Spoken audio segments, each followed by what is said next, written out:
Welcome, everybody, to the Boom and Freezer Show. I am your host, Scott Frost, the Freezer, and I've got my partner, Bobby Boom, right there with us. And before we get into this special guest, it is that time. I need to thank our partner for this episode and every episode. We thank all of our partners, by the way, but it's Hilltop Promotions. It's one table, it's two players, it's one winner. And we are excited to see what happens this year in Hilltop Promotions, who will be the king of the hill. I got a special guest, a friend of mine, and we have something in common, which I'm going to ask him in a little bit, but it's Pijus Labutis, the Lithuanian. How are you, Pijus? Hey, guys. Good. How are you guys? Good. What's going on, Pijus? How you been? Everything good? Good, busy, as all the players. Busy, now in Austria after the PBS event, having some time off. I had like 4 days here, 4 or 5 days after the event because it didn't go too good, but yeah, everything is fine. All right. So, Bobby, I got to ask him real quick. I'm going to put you on the spot. You're not going to probably get this answer, but I tell you what, if you do get this answer correctly, I'm going to buy you, the minimum you can spend at dinner is $100. I'm going to buy you dinner, but you can't spend less than 100. So you can spend up to 1,000, but you can't spend less than 100. What? Oh, you're confident. Not really, because I think you could actually get this, and I'm going to give you, I'll give you 30 seconds to think about it. You only really get one guess, though. What two things do you and I have in common?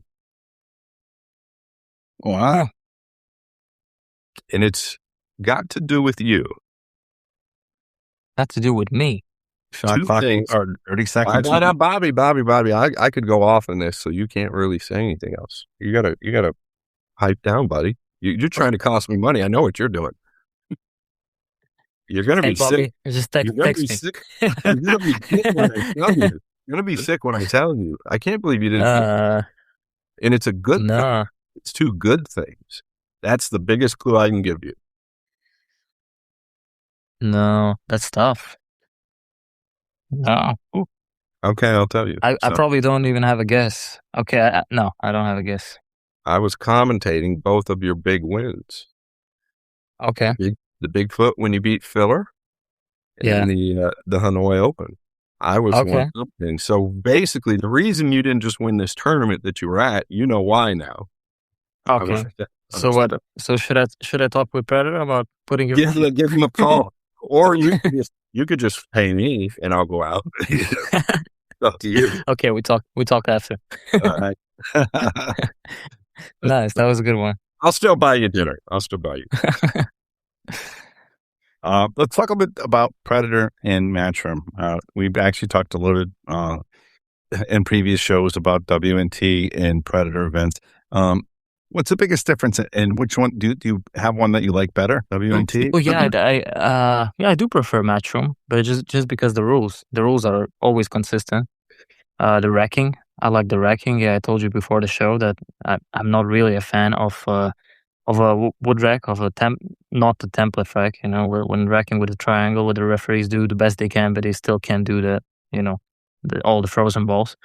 So I kind of don't like this too much. It makes a lot of random situations, random positions, and randomness. It brings randomness to the game itself.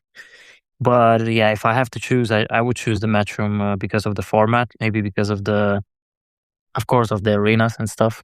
I mean, it's just, I think it's because a lot of players started to maybe travel more and play more because of the, like, how big you feel in the Matchroom events because of the arena and the atmosphere itself.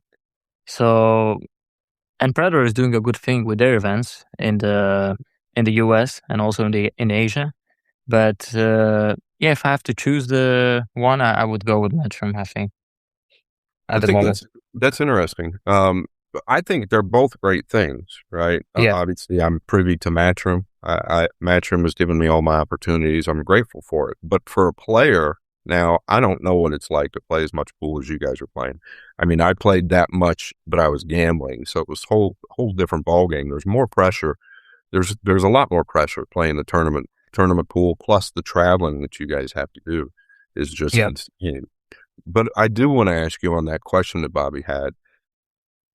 Do you like the tighter pockets or do you like the pockets on Predator Tour? No, I do like the tighter pockets for sure. I do like the tighter pockets, and I think we got used to the tight pockets so much now in the matchroom events. It's too big already. 4 inches too big on the CPBA glove, and you can ask a lot of players. So we got used to it, but also the play level is so good right now. It's just crazy how big pockets changes the game. People can run the sets. I mean, if it's not the set, you cannot run the set here, but because of the breaking format. So maybe the breaking format works for these pockets and these tables. But if you take matchroom events, if you take like some ranked matchroom events in some pool clubs with the big pockets, you can see people running out sets 7, 8, 9 games. So yeah, I'm a big fan of a tight pockets, but there is a lot of discussions between the players. You know, some players say it changed the game because pool should be played, like some positions should be played by cheating the pocket, and on matchroom tables you cannot do a lot of this. You know, sometimes you just have to play the shot and then take what you get after. You cannot cheat sometimes the pocket, and that maybe changes the game a little bit. So there is few ways. There's a few different opinions about it, I would say. That makes sense. That all makes sense. I want to say congratulations. You're top 10 in matchroom points, correct? You're number 10, I believe, right now. Yeah, I think so. I didn't check recently, but I think I'm still 10. I think I'm still at the 10th place, yeah. Yeah, and over the last year, so what do you think got you to get up to the 10? Obviously winning the big event, Hanoi, but what in your game has got you to the level? Because to be top 10 is incredible. Like you said, there's so many great players out there, and here you are sitting at 10. Well, what are you doing different than you weren't doing a couple of years ago? I think I was improving like gradually. It was never like a big jump from anywhere, you know? It was year after year after year, and the results were just kept going. I think Johan did a big impact on my stroke, what helped me to feel better on my stroke itself, because it was a little jabby before, and on some situations I was just, when I'm under pressure, I was just understroking. I was, I think, poking the ball too much. And with Johan, I slowed down my stroke. It was more fluid, I would say. And now, I feel better on the pressure situations. This helped me, but as I said, it's a combination of a lot. Of playing a lot and experiencing a lot of different losses and wins. I know that Johan started working with you. When about was this time that this happened?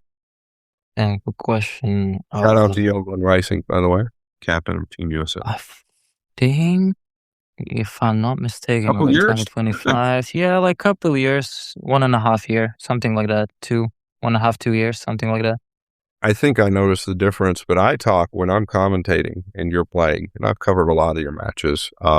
You're one of my favorite players to play. I don't want to get into it. I don't want you to like overthink this, but you really do a lot of work from above. Once you're down on the table, it doesn't take you much time, and your transition, meaning your swing, I could tell that he did something with you, but your swing is so fluid. You're one of my favorite.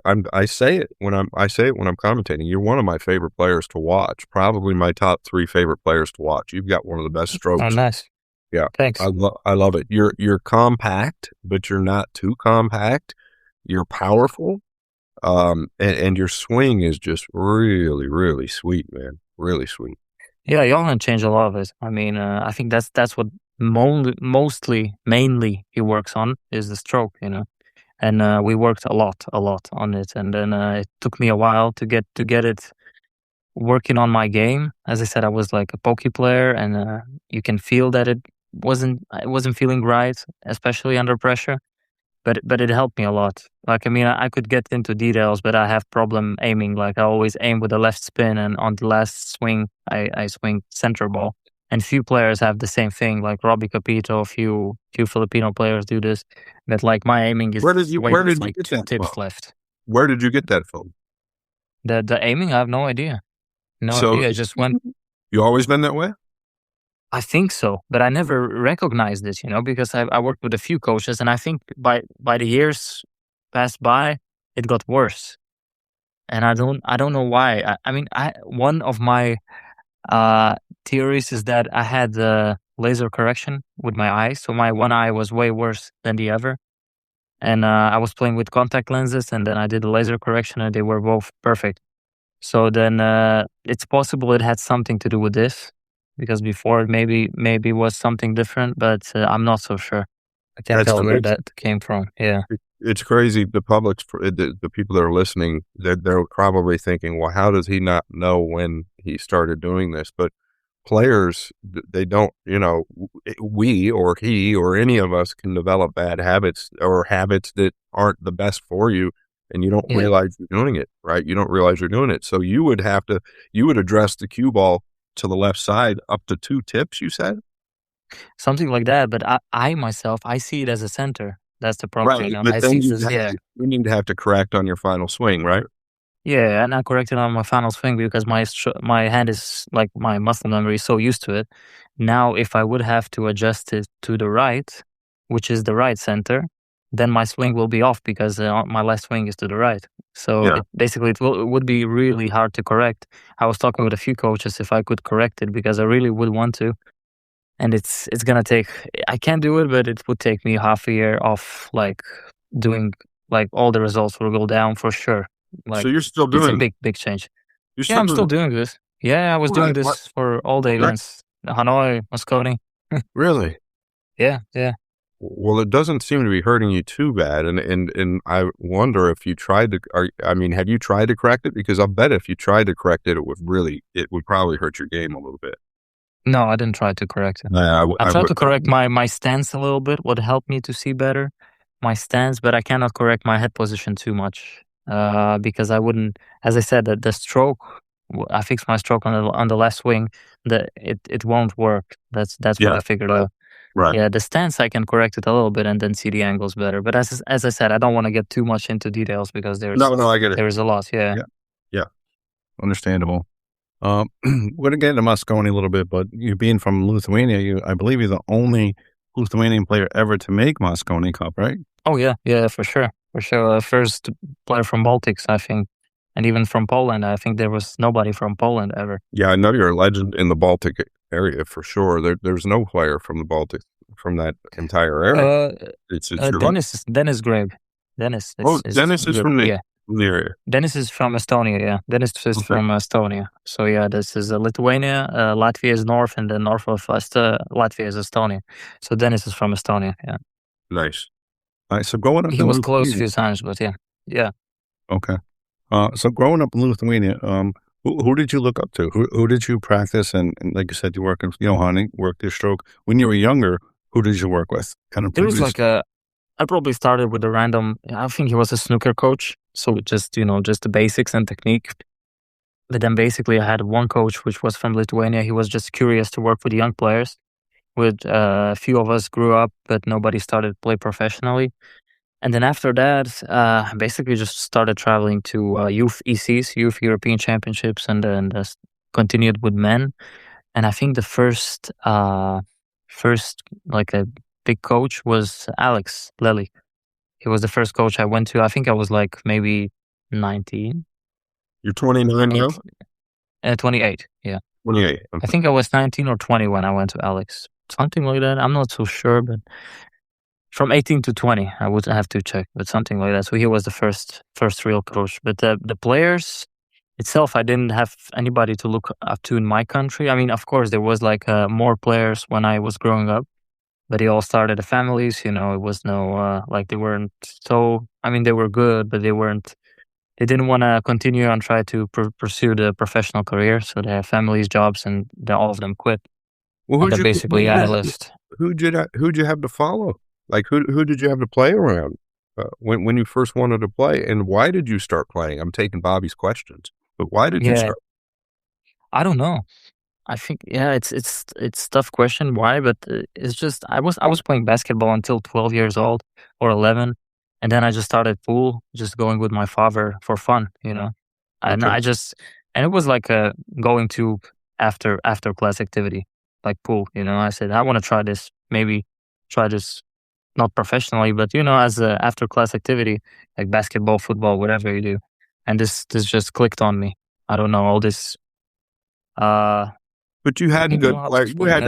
You had decent players in your area, right? Yeah, we had decent players. It wasn't. We had players. we had players who were traveling to European championships and stuff. They weren't like super good, but they were traveling, so I could play with them. It wasn't like we didn't have any players. I could look up to a few players, yeah. But then, I played for 3 or 4 years, and I started beating them, and I was like, yeah, maybe there's something I can try something, Start going to the UFCs. Of course, we have all the, in Europe we usually have federations which help us to travel to the European championships, and that's how it started. Just playing there, here and there, and connecting with people, and the whole circle started. When did you realize that I can make a career of this? I can make a living at it, or I want to do this. I don't want to work a regular job. I want to play pool. Yeah. What age was that when you decided you're going to go full speed? And did you have pushback from your family, or they supported you? They were always supportive, but like fully when I understood that I want to pursue career was only, I think, probably 5-6 years ago.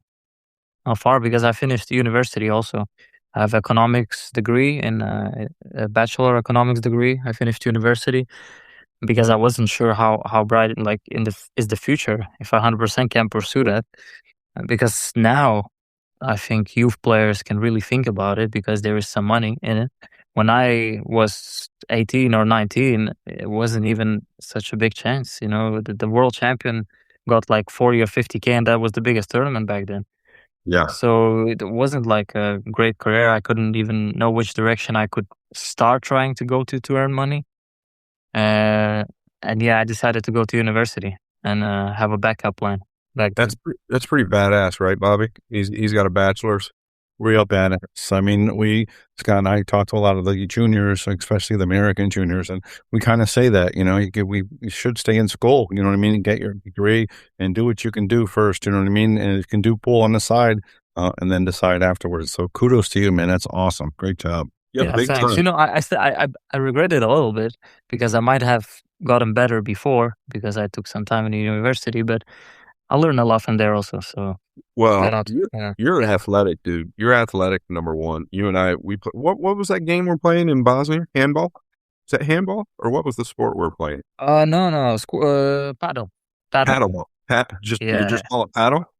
I think it's paddle. Yeah. Okay. It's called paddle. But anyway, I played with him, and he's athletic, man. Like, he's really athletic. So I don't know how quick you've improved to where you're at right now.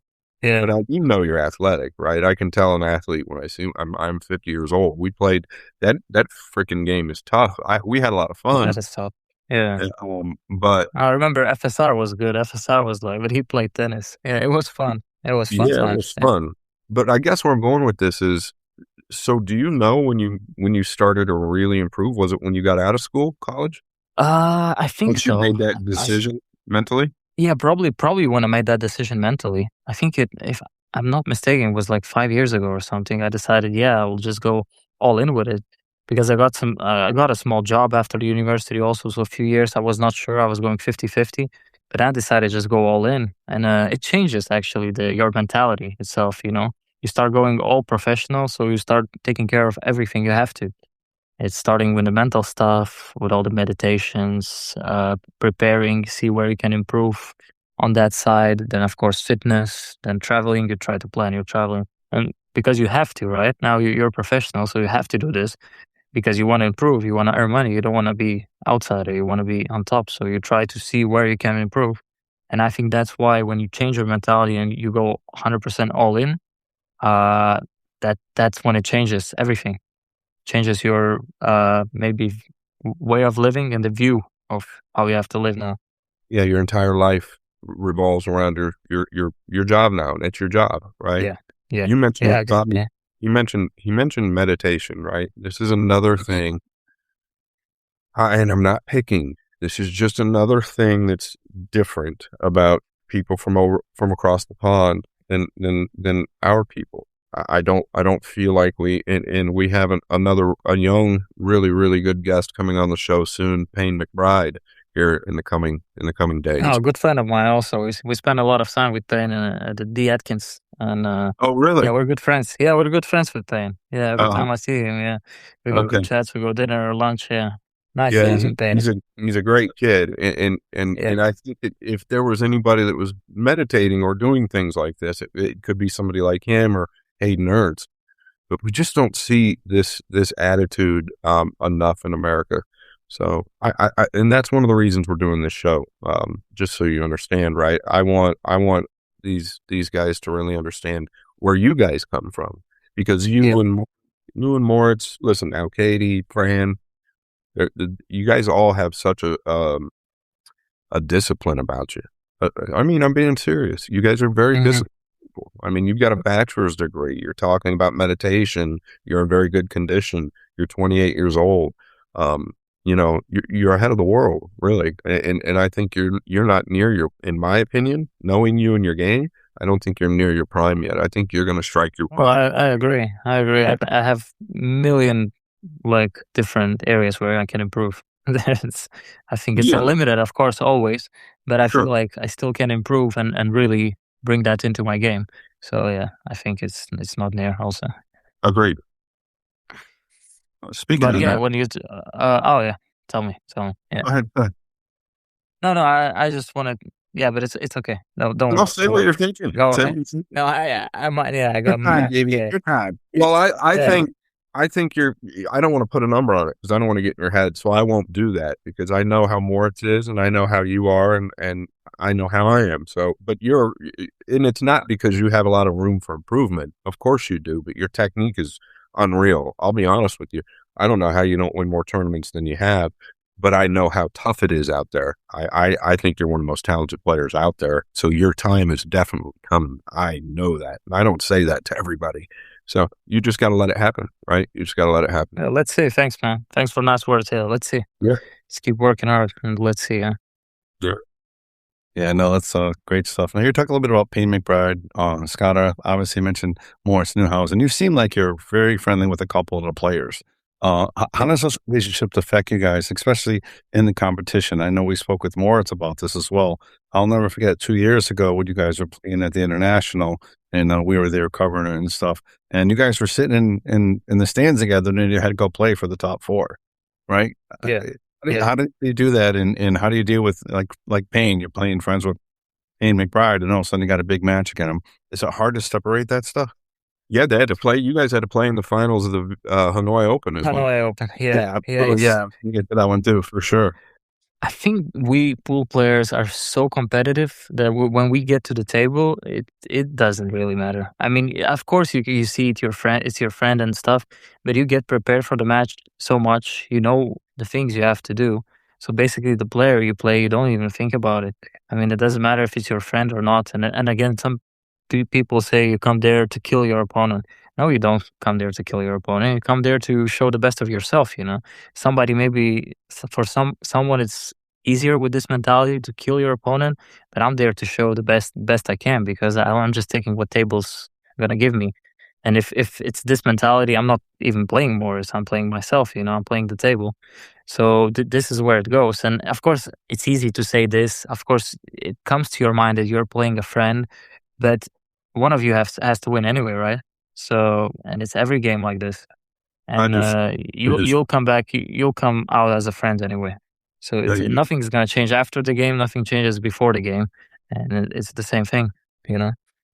Yeah, you just really woke me up to something that I overlooked quite a bit. I guess being a money player, a lot of times we were trying to take each other's heads off in a lot of different ways. But you're so correct, and I think the point you're driving home there that I want to drive home is that you're really just playing, it's you and the table. You're doing what you can do best for yourself. It's really got nothing to do with your opponent.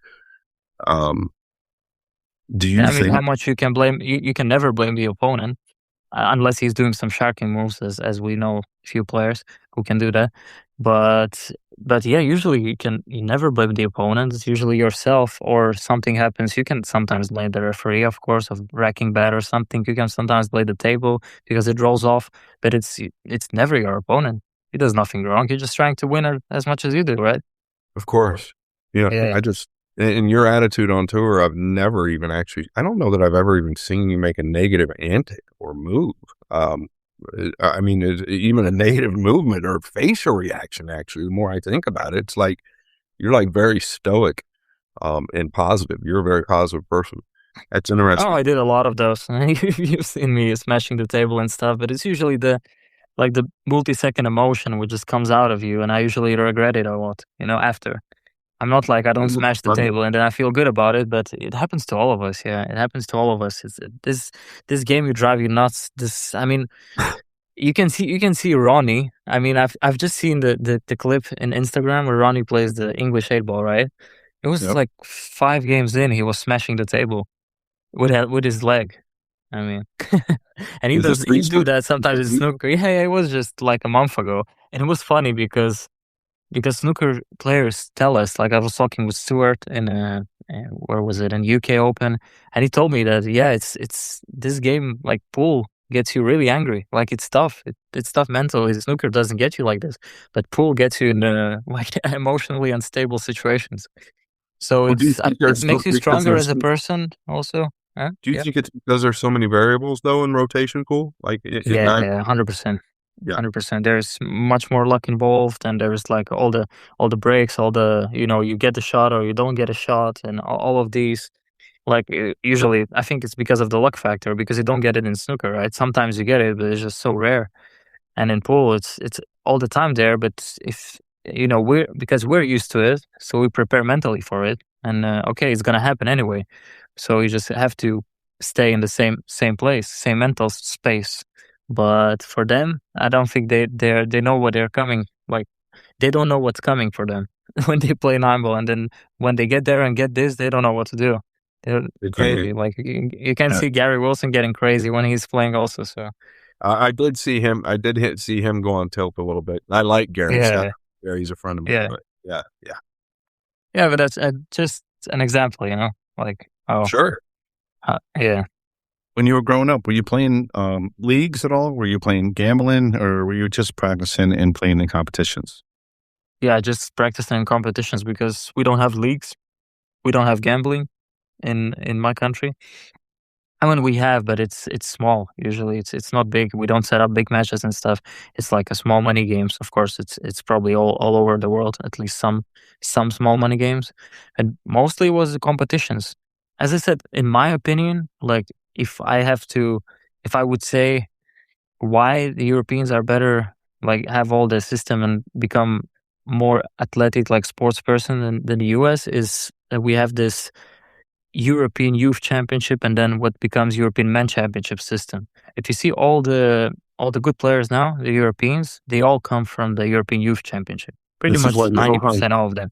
This is what we had Johan on the show, and this is what he was talking to us about. That was his exact same answer. Yeah, so I think this is the main reason, because the youth just comes there and you grow up. You're growing up with the same players you're gonna play later, right? So you find new friends. You live in the same world pretty much, and you all have to improve. So you learn from each other. You try to be better than other players, and then you grow up in all the youth, in the youth world. And then when you're, then I think it's under 17, under 19. Now they made it under 23, which doesn't kind of make sense because you can already play with men. And then you go to men, and then it's of course tough that you see all the young players starting playing with men also, and you're already a good player, and that's what gets you in a good level. And when you come out to the world, you know what to expect. It's like a whole system which was both pretty good. It's literally like a schooling, Bobby, right? Work it all. Yeah. And the government's behind you too, right? All the government backings is behind all the countries are behind almost all their players, correct? It's not like more or less, but it's really different. Like every government gets different funding. Like some countries, like I think Germany, Poland, they get bigger funding, so they can send more players, and they have more players. They can fund more players, so they're more comfortable, going there and don't have to pay from their pocket.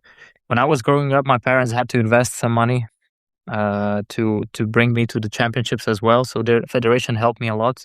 I was lucky to get like a private sponsors and people who wanted to help me out in the beginning of my career. But the federation helps also as they can. But the sport is really small. And it's not even getting better. I mean the fundings. So they can't do much. What they have, they usually spend on juniors, what they have to. And they spend some on men, but not much. And just see what happens, And we have a few young players coming up, like really good young players. One Ąžuolas Tadaravičius, he just won the youth in next gen event, the last one. Can you say his name slowly for us, please? Ąžuolas. Ąžuolas? Ąžuolas, yeah, that's good. Okay. And last name is Tadaravičius, but first name is enough. Tadaravičius. Yeah. Yeah, you're good. No chance. Yeah, but as I said, now, we have a few good players coming up. So, Poland, because they have more funding, they always have a lot of players. They always have coming up players, one after the other. We have like 1 in 10 years or 1 in 15 years. And because of the money. It's all because of the money and fundings. Right. It makes a big difference, I think. Let's talk about your sponsors real quick. We like to give the players a chance so you guys can talk about your sponsors. Anybody want to talk about your sponsors real quick? Who's sponsored? I'm sponsored by Predator. At the moment, the Qs. I'm playing with Predator Qs. I recently signed with Muri, the tips. Just signed it like 1 week ago. Yeah. Love their tips. Muri tips from Japan. And also I have Action Palace with Mike Chappell, which sponsors me. It's a pool club in Ohio. I think they're opening in Las Vegas one soon. So shout out it's gonna be nice. Yeah, shout out Spike. Yeah, Action Palace. Yeah, and I have Justina, some private sponsor who's sponsoring me, helping me out, and I have Sushi Masters, which is like a sushi place in my hometown. Like the guy's a pool player. He helps me out a lot, but. If you ever come to Vilnius, Lithuania, you have the spot I'm going to bring you. The best sushi. If you boy, I'm in. The best. Yeah. I'm in. Yeah. Yeah. All right. Talking about sponsors, Bobby, give us a quick second. I got to shout out our sponsor, Town Billiard Products. If anybody gets a chance, they just came out with the B10, which is some of the best chalk in the business. Go check them out, townbilliards.com. And then this jersey, I know you want my jersey, Pijus. I know you want my jersey. I'm showing it off today. It's a dragon. Hold on. Let me get up. Look at this dragon. Look at this body. Look at my body. It's unbelievable. Unbelievable. Oh, my God. Yes. How old are you? 35? I'm 50, but you're all right. You're all right, Pijus. We're friends. No, it's Q Armor, though. I do love the jersey. I really do like the jersey. It's QArmor.com. Go check them out, guys. Thank you both to those sponsors. Really appreciate it. Yeah, for sure. Let me throw a couple out there as well. One of our personal sponsors, like you said, you have Wayne Harriman, Wayne the Sandman Harriman, been backing us since day one. Very supportive of the show. He's very involved in pool. He's involved in juniors. He helps out the women tour as well. Great job, Wayne the Sandman. Really appreciate your sponsorship. Keep doing what you're doing. You're doing great things in the pool world, and really appreciate it, man. Thank you. Let's talk about Moscone. We want to talk some Moscone pool. First time on a Moscone Cup, and you may have heard the crowd a little bit and calling you guys names. You and Moritz were getting called names from the crowd, right? Yeah, rookies, of course. One guy. That was Dave. Yeah. Classic billiards. Yeah, it's fun. I loved it. I loved it more than I disliked it. Why not? Let's go all in. Yeah. Have you met Dave afterwards and talked to him about that yet, or no? Yeah, of course. He's a great guy. We're friends with Dave. Yeah. They're both great, Dave and Leah. They were both there and having fun, Yeah, for sure. That's what's cool about it, right? That's what's cool about it. Like, these guys know, like, they know that people aren't really picking. They're just having fun. I think that's what that event's all about. It's not fun for the players playing, but it's the best environment, and that's the fun of it. Yeah. Yeah, if we don't have fans like this, we don't have pool where it is. We have to have fans like this. That's how it goes. So it doesn't matter if you're rooting for me or for whoever else. Just be a fan. That's it. It's a great take. Great take on that.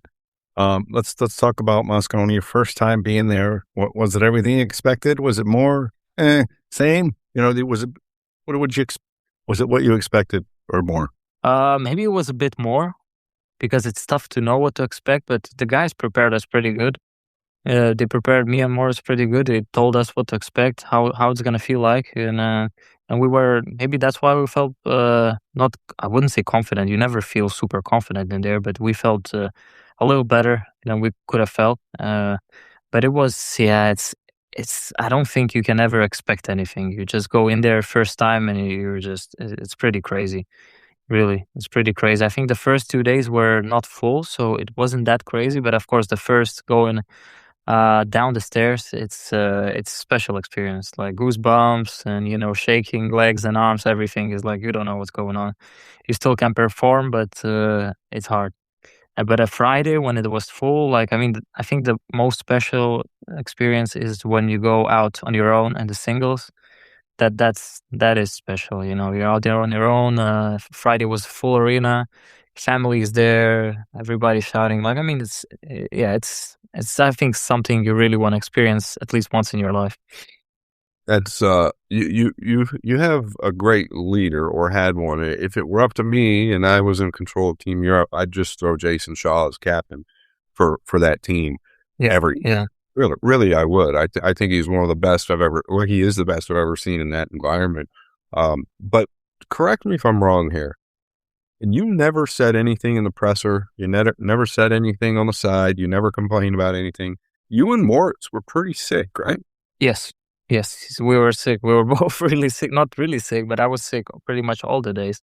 And it might also be because of the stress and stuff. When you're stressed, your body, like your immune system goes low, like down.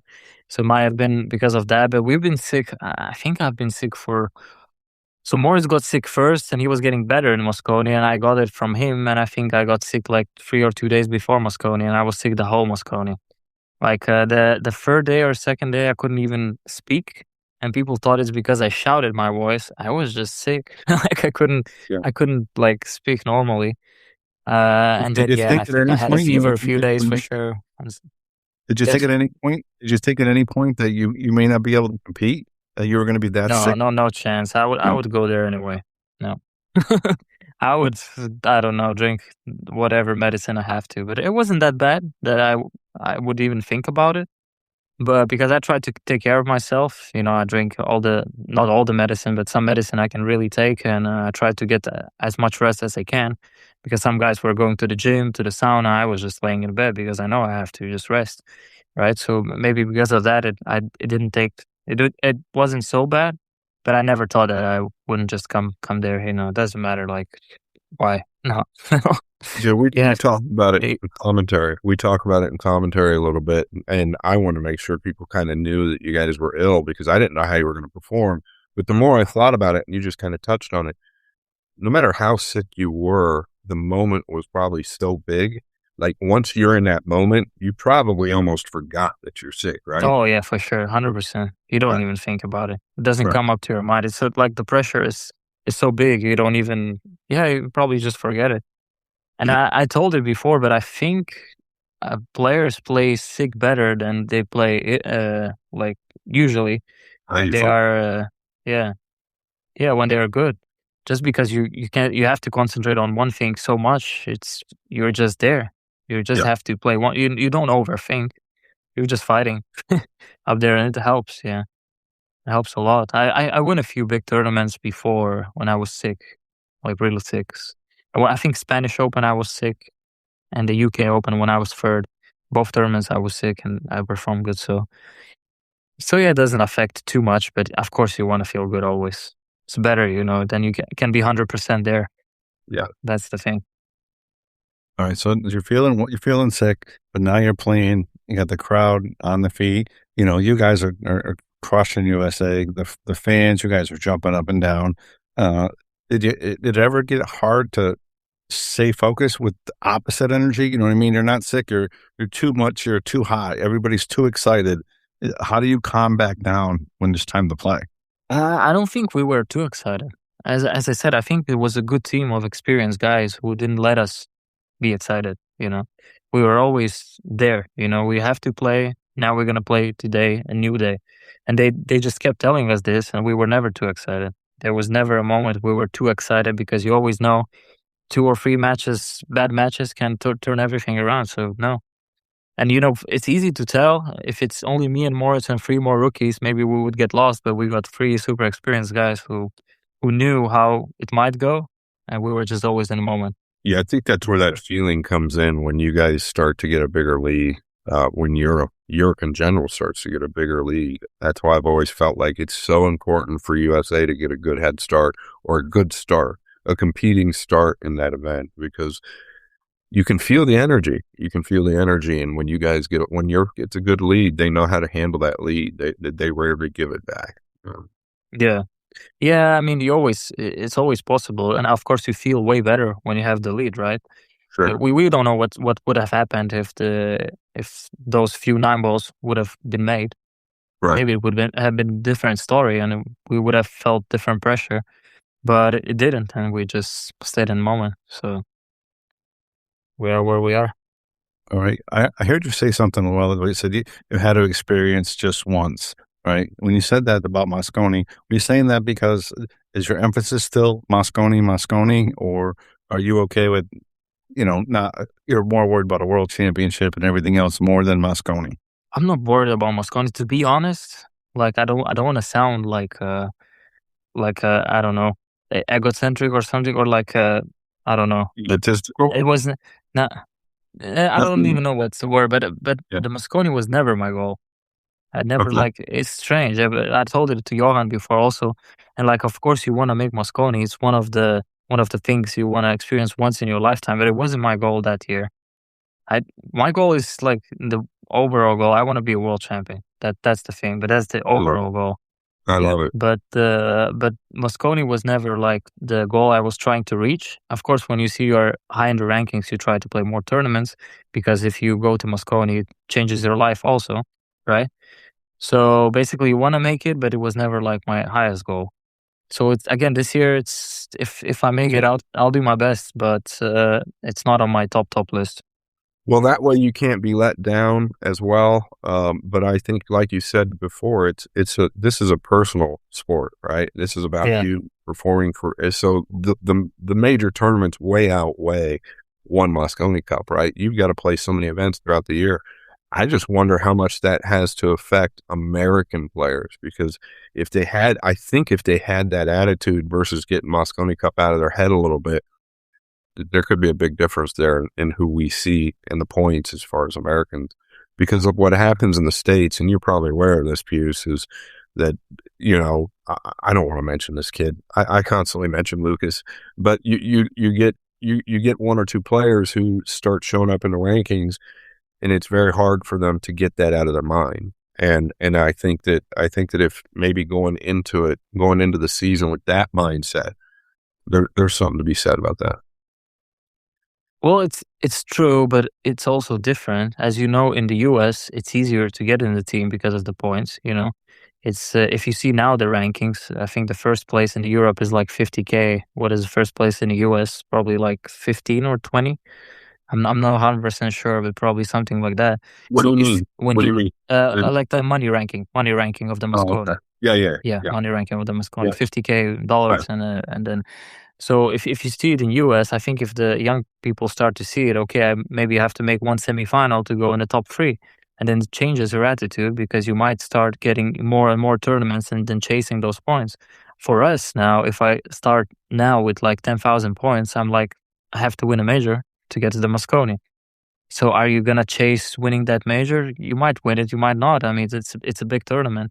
But if you really will start to chasing and living only for this, it's gonna destroy you. It's so hard to do. So that's for us. Maybe it's easier, this mentality, not to only chase the Mosconi because it's so hard to do. We just try to play all the tournaments and do as best as we can. As for Americans, maybe it's a little easier to get into those points. They start chasing everything, and it just becomes maybe a little bit too much.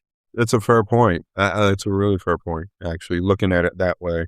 I guess what I'm going off of is the track records, right? Like players, even myself in 2015, I was in the top 5 in points. The only year I tried out, excuse me, but it kind of got to my head mid-season. That's all I could think about is the points and where I need to be, and it actually started to affect my focus. It's hurt players like Oscar Dominguez and Corey Deuel, and so it became a big thing here in the States for a long time. Now, if you look at it from your point of view, your aspect, you do practically have to win a major to make the Mosconi Cup if you're a Euro. I mean, you could have a couple of top 2 finishes, or are there other ways? But in the ranking events of the States are much easier than what you guys are facing. Let's just call it what it is. Yeah, true. It might be also not enough to win a major in Europe now Right. to Moscone. Yeah, so it's even more crazy. So yeah, and the level changed so much. It's tough to be. As I said, it's going to be mentally tough for you if you're only going to be chasing Moscone all year. I mean, it's nice. It's a nice goal to set, but you cannot only concentrate on this. It's going to be mentally really tough. I like it. I like it. Who is your favorite partner in partners doubles on your team? You mean in Moscone? Yeah. Yeah, I love to play with Morris. It was Yeah. fun. You know, it was such a good energy with both of us. It was just, we were both at the moment, Morris for sure, and we got a good spirit with David all the time. Well, we lost our doubles match, but it was still a good spirit. I think it was a good choice, and we talk a lot about this in the team who we would want to play with, and then we chose this. And I only played 2 doubles. I played with Morris and David, and I think a lot of people were surprised by the choice, me and Morris in the first doubles, but we were also confident in the team. We were thinking this and that, and we were thinking like maybe we should not put 2 rookies in the first match and blah blah blah. And then I we're love like that, I love and then Jason was like, "But you guys feel so good and you look so good together. Let's just put you 2. Yeah, why not? Let's go." We were like, "Yeah, fuck it, let's Well, go." it's All in. not it's not like you guys weren't experienced though, right? Moritz is one. Yeah, true, but it's more about the rookie, you know. But again, it was more about the spirit. Like we all can play good, and Yeah. it's more about who feels good with who. And at that moment, it was the right choice, and it worked out. So the Hanoi Open, okay, I'm covering that event, but I was paying close attention. Talk about one of the toughest venues to play in, period, bar none. There is no, I don't think there was any tougher venue to play. You're standing still. If you're not even playing, you're dripping sweat. It was, it was unbelievable. And this was how it was every year. So it was no surprise to you guys. You knew what you were facing. But throughout that event, the Hanoi Open, I was watching Moritz and you locally. And coming to the final, I thought Moritz was the best player of the whole event. I'm just being honest. He played so good that event. And I thought you were a slight dog in the finals, but anything can happen in that race. Was it race at 13 or 15? Yeah, 13. Yeah, 13. What happened? I mean, I guess you look like you caught a different gear in that final. Because I mean, you played. Obviously, you had to play good to win the tournament, but you had to play good to get to the finals. But you had some questionable moments throughout the tournament. I think most of the guys did. Moritz looked like he was dominating for the most part, but something happened to you in that final. I clearly remember it, and I know you as a pool player probably going to give me a generic answer, but you really caught a gear. You beat him 13-7 in the final. I figured the score would be flip flop. What do you think happened? I don't think I'm gonna get you a generic answer here. Yeah, I think I was a slightly worse player in the tournament overall. I think Morris was way better in the tournament and way more consistent. I didn't have a good tournament. It was not my best tournament at all. I was struggling so bad. I think from last 16, I have wins against it was who Ramo the Pharaon, where I should have lost. I was missing everything, like 8 balls and 9 balls all around the place. With Carlo, I have a decent match, but also miss some things, but managed to win. With Robbie, wasn't like great. But what helped me actually to feel very good in the final was the heat. That's what helped me, because it was so hot. Like, as I said, with the illness, right? When you're ill, you only can concentrate on one thing because your mind is just fighting with the illness. And at that time was so hot. Like, I was a lot thinking not to pass out at the moment, really. Like before the match, yeah, really, I swear. He was not before mad. the match, Yeah. it was really bad. Like before the match, I think I was really dehydrated. Like, I was drinking a lot of electrolyte and everything just to get me back on track, because I was not feeling good. I was dizzy and stuff, and I was just laying in bed. Wasn't sure how I'm gonna feel in the final, but I figured I will just give it all. And when you are in that condition, you just go on one thing, concentrate on this, stay still and play it there. And that's the thing what helps you also maybe not to see what's around, the fans, the moment. You're just there like right there on one moment, and you have to do this. So I think the heat helped me to play the final good. I'm not saying I could not have won the final if it wasn't the heat, but it helped me to concentrate and be in the moment for sure. But it's not only this, it's more things probably just came up to this. I just played a good game, It's not that if you played a bad tournament, it doesn't matter. We can play Sure. one match. So I just played a good set, played better set than Morris that game. I like your But answer. it was a few things. Yeah. I like that answer. Yeah. And how did you feel before the finals?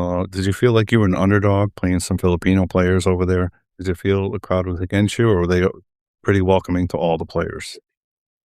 Of course, they were against me, the crowd. And there was only Filipinos, There was, of course, Vietnamese fans. They were a lot for me, actually. I got some fans in there, so this was nice to hear, It was nice to be there and people supporting on me. But yeah, of course, and it's nice. As I said to you before, fans are fans. You be for whoever. I like it. I mean, it's so crazy. The atmosphere is so crazy in there. In the final, I didn't even care who claps for who. It's when you look up there and you see 1,500 or 2,000 people. That's what you want to. That's how you want to feel every tournament. That's what gives you goosebumps. So yeah, I loved it anyway. Be for me or against me. It was a big moment, though. That was a big moment, dude. You really persevered through that tournament because I mean, from the outside looking in, you as a player might not have seen it as much, but Carl's a player, I'm a player, Jeremy Jones a player. From the outside looking in, it looked like you were really going to have a tough time in the final, and I think you surprised a lot of people. And not that you can't do that. I think you understand exactly what I'm saying. Yeah, of course. Do that. We expect you to win a lot of tournaments, but it was surprising and it was nice to see. It was really nice to see, and you and I were of course, and such class acts.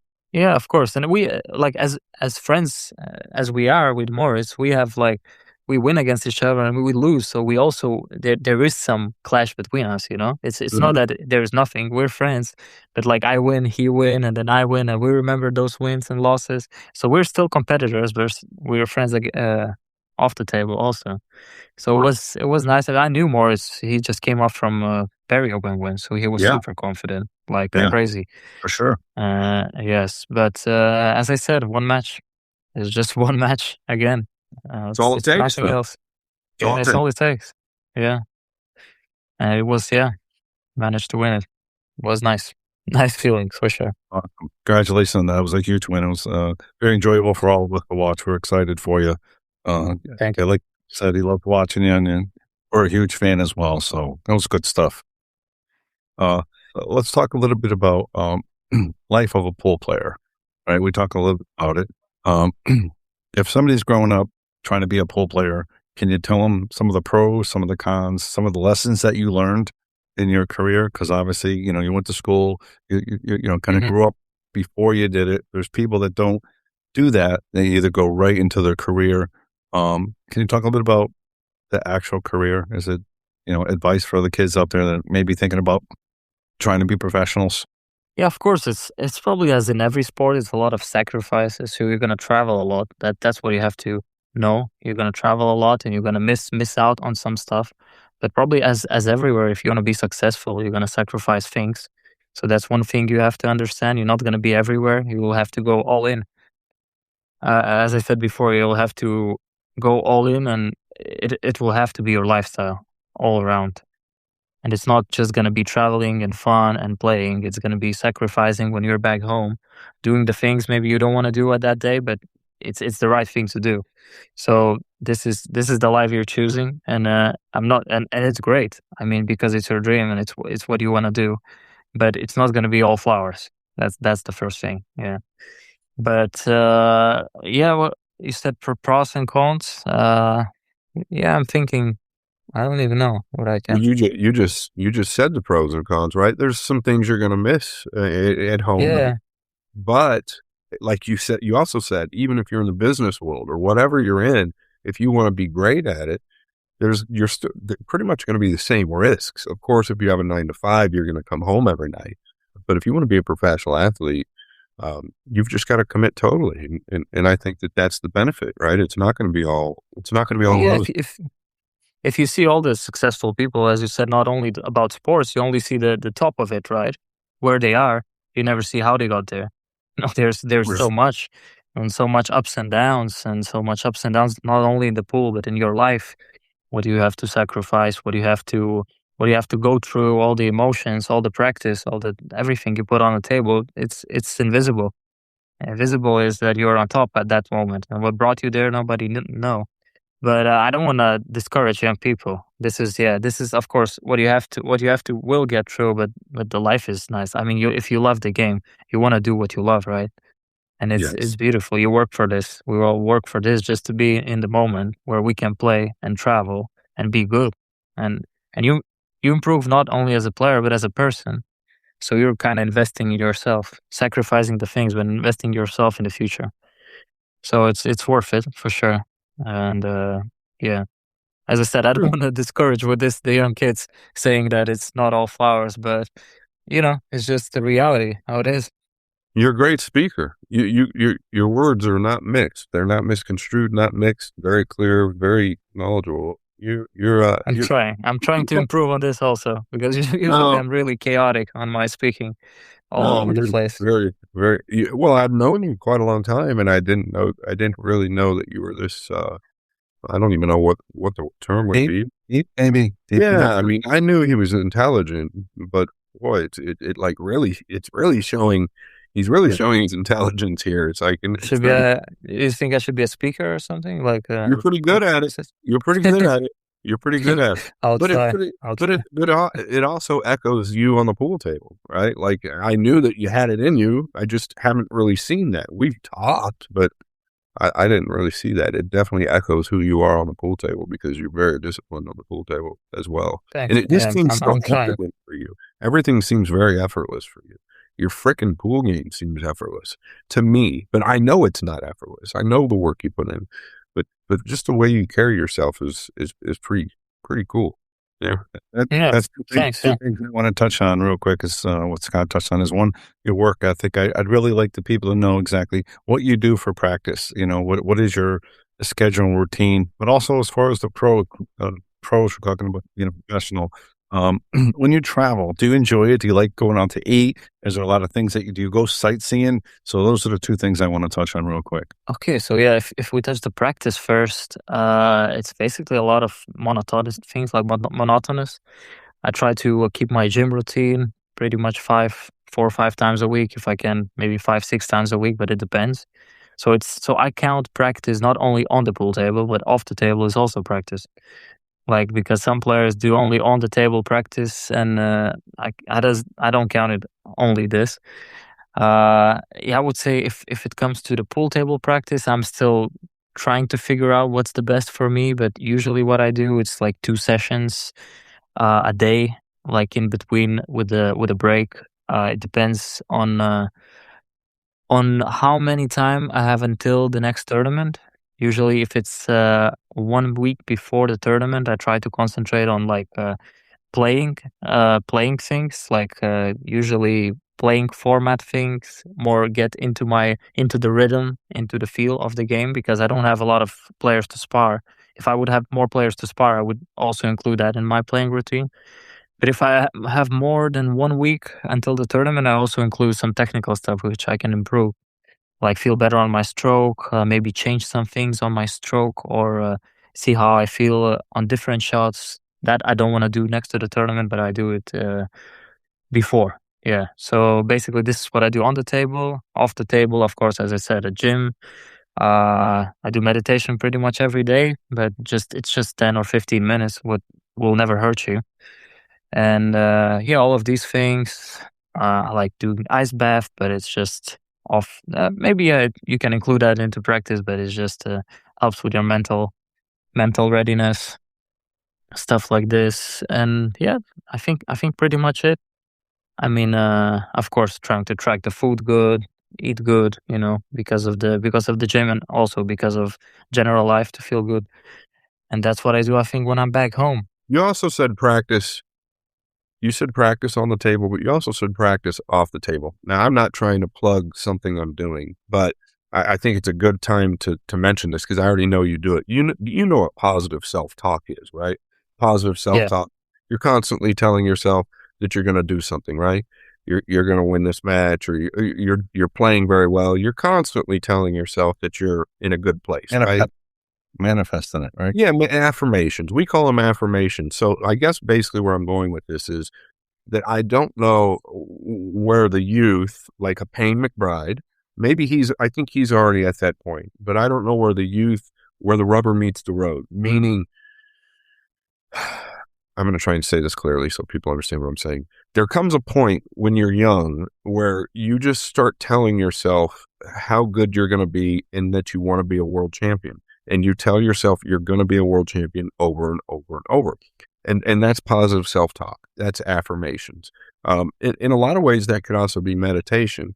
But I've been working on a business since 2017, and I'm serious, because I was really good at that, telling myself I was going to be something and then make it happen, whether it was in business or something else. My point to that is I think that more players in the United States need to focus a bit on that. And I'm not picking on players in the United States. I think we need a youth program. But I'm working on a business that's launching during Fedor Gorst and Shane Van Boning's match, and it's called unshakable-performance.com. And there's I did 13 hours of audio in there, and it's positive self-talk, it's affirmation. Obviously, there's a lot of different stuff about fundamentals and what you guys do as elite players.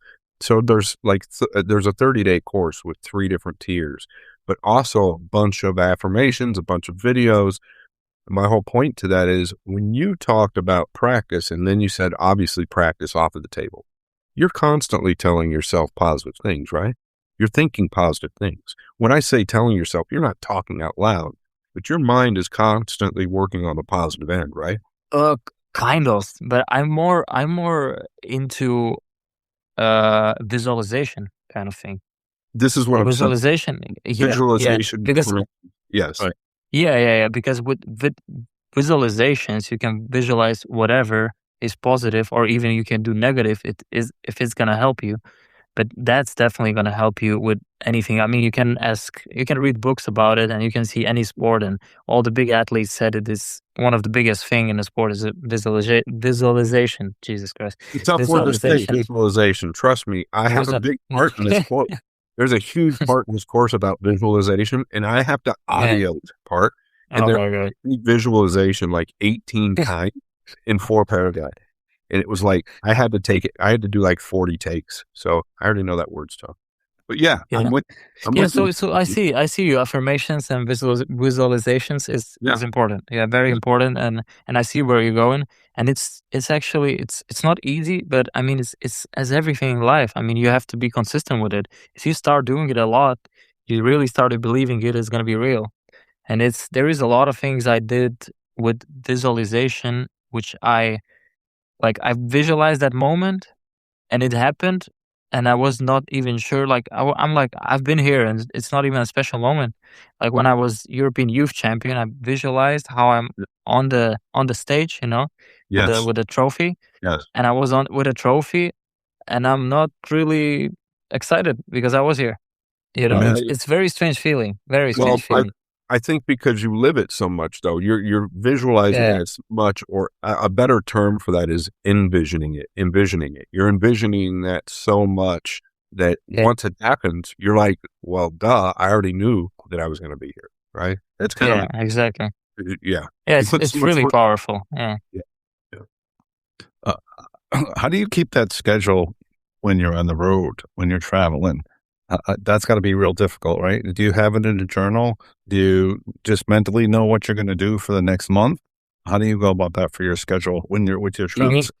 You mean when I travel, if I keep the same schedule of practicing and doing the things? Normally when you're home, you can practice 5 days a week, right? Go to the gym or do whatever you do. But when you're going to Austria or like Florida, how do you schedule that? Or do you have that, like I said, written down in a journal somewhere, or do you just know what you're going to do when you wake up in the morning and have a plan and do it? Basically, you plan maybe before what you're going to do a little bit, but it's not always, you have to understand it's not always going to work as you want, because the tournaments are all different. not everywhere you can practice a lot. So that's where you schedule pretty much in the tournament, and you see how much you can practice, and then you schedule your day. Like you have to, you have to eat, of course, try to hit the gym and see when is the best time to hit the gym. It's also important not to get too tired, but also to get the work done. So that's why you have to know yourself a lot. When is the best time to get the gym and what kind of exercises you do. But besides that, practice, you usually just see how much you can get. Of course, you want to get as much as you can because you usually don't get all day of practice in these events. But you schedule pretty much. It's never the same as back home, but you're just trying to adapt. And that's also a beautiful thing. You always learn one or the other thing about yourself doing this. And that's the chaotic part of traveling. You can never get same practice for sure.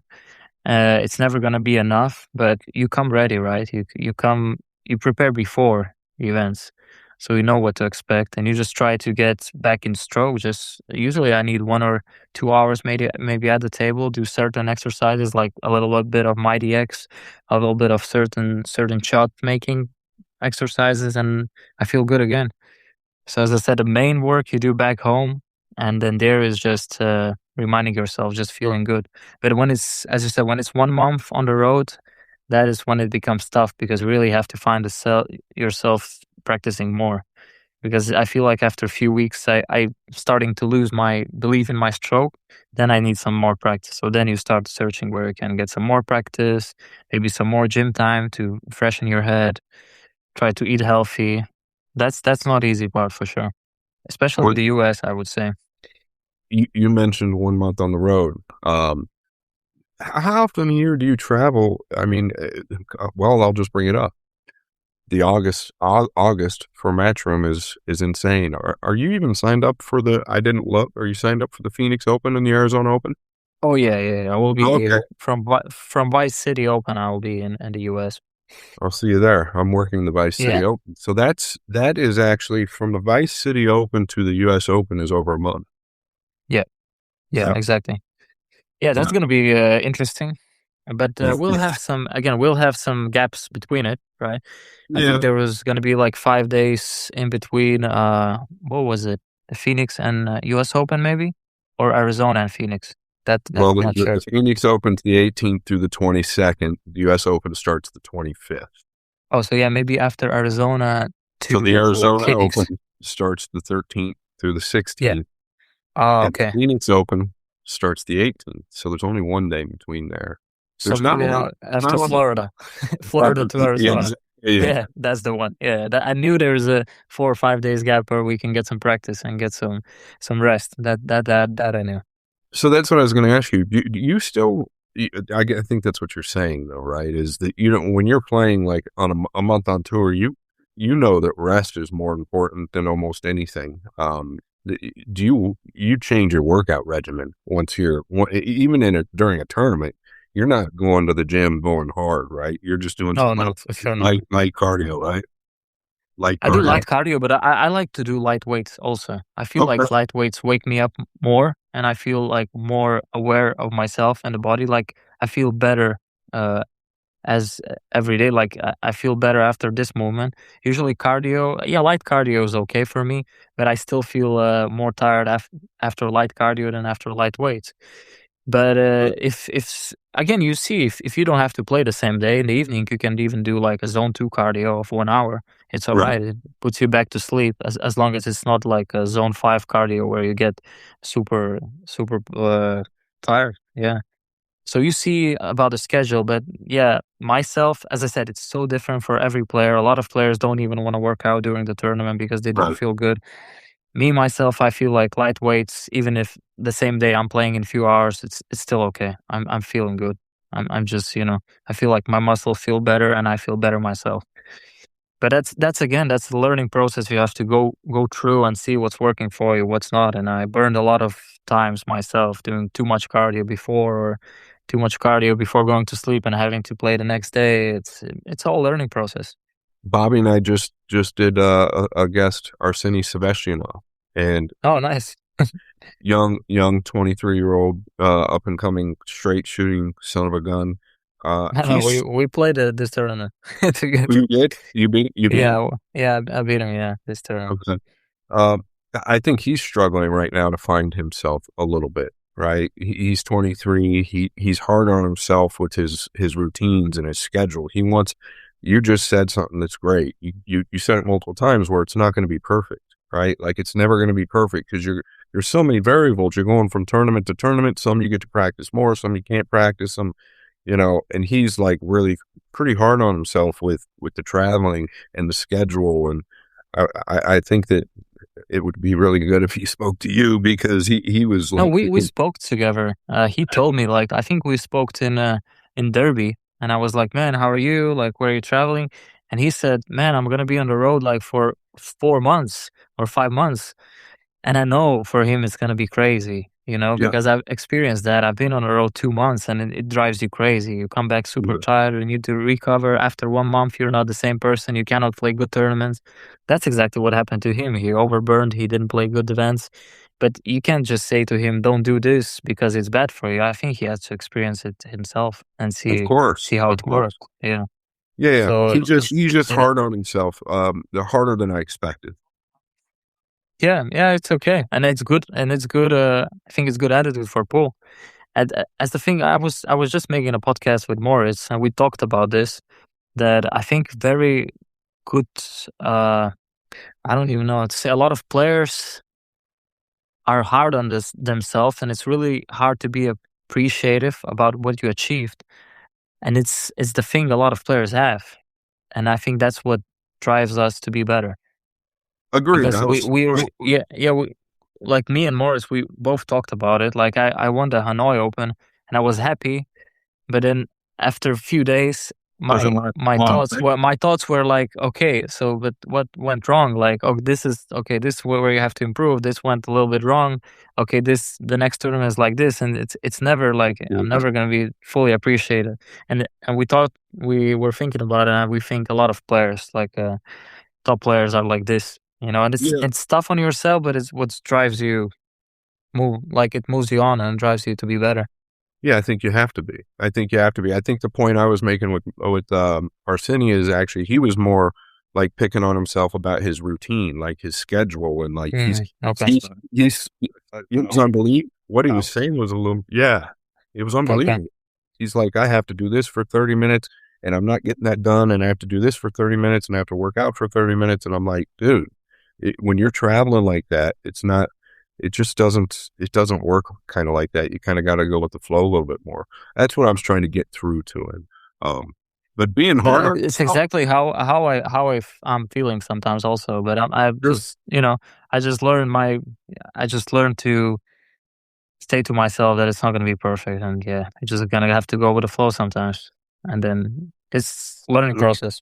When we had Moritz on the podcast, he seemed like he's a different animal. He's so structured. Like he would say he goes to bed a certain time. He's really, even on the road, he seems like he's real. Is he more structured than most, or do you feel he's a little more structured than most players, or? Maybe a little bit. Yeah, I think you two are a lot more structured. You two are a lot alike, but not about everything. But yeah, I think he's more structured about a few things. That what Bobby said, I agree. Really, he is. But he doesn't get crazy, as you said. Arseni gets hard on himself if he doesn't do something right. Morris doesn't, if he knows if he didn't do this, okay, he might do something else, he might, this might work and this might work. He's, he's really smart, and he can go around these things and just make it work the way it's going to work for him. So that's where he is, I think, really good at. I have one question, Bobby. One last, really, and then Bobby can take it over, really. So I'm going to switch gears. How much 10-foot pool did you play before you beat Filler in the final with Derby City Class? It was my second ever time playing on a 10-foot table. The first was an international. Wow. It's incredible. I covered that whole event. You played so good. It was like unbelievable. I thought you had one in your bedroom. I thought you had a 10-footer in your basement. No. You might have one in the garage, maybe out back. It looked like you just nice. Natural to a big table to a 10-footer. Oh, I love the table. I mean, again, the game is the same, right? So you just have to figure out what's different. And the difference is the distance, pretty much, right? The distance. So the first time when I played at International Open, I was decelerating the shots all the time, and couldn't figure out how should I play certain shots. But the distance, actually, it helps you to play the game because you have so much distance for the cue ball. That's how I look at it. And the shots are not much difficult. The shots are the same as on 9-foot 4-inch, I would say. This was 4.5-inch 10-foot, right? So if you look at it this way, it's only 1 foot. It's not something crazy. So you just have to figure out how different you have to play some shots. That's it. All right, let's talk real quick. Scott just touched on your schedule coming up. We actually had Leaders had the McDermott Open. We actually had to cancel it, and Rax canceled it. You think 7 events back to back in one country might be a little too long? Do you think that's a possibility? Yeah, 100%. Yeah, I'm sorry you guys had to cancel, and we're all. It's not because we didn't want to, like, the players didn't want to support the events. It's just 100% because of it was just too long. A lot of players would not want to come for 1.5 months. And we know your event and Rex event would have been great events, but I talked with the players and everybody agreed. It's just a lot of players not coming to Y City as well because they think it's too long also. And it's also a great event, but because it's in Florida, some players choose to come there just before it's close to Orlando. And it's very sad you had to cancel, but it's 100% has to do with only this, because it's too long. I mean, we do the podcast and we get all the feedback from everybody. We understand it. And that was going to be my next question. You just touched on it as well. Some people aren't going to the Vice City. Your plan is to do 5 weeks. So how do you prepare for that? And what are your goals for those 5 weeks? Obviously, you want to win the U.S. Open, obviously. But do you have a set goal for those 5 events? As I said, I usually don't have a goal.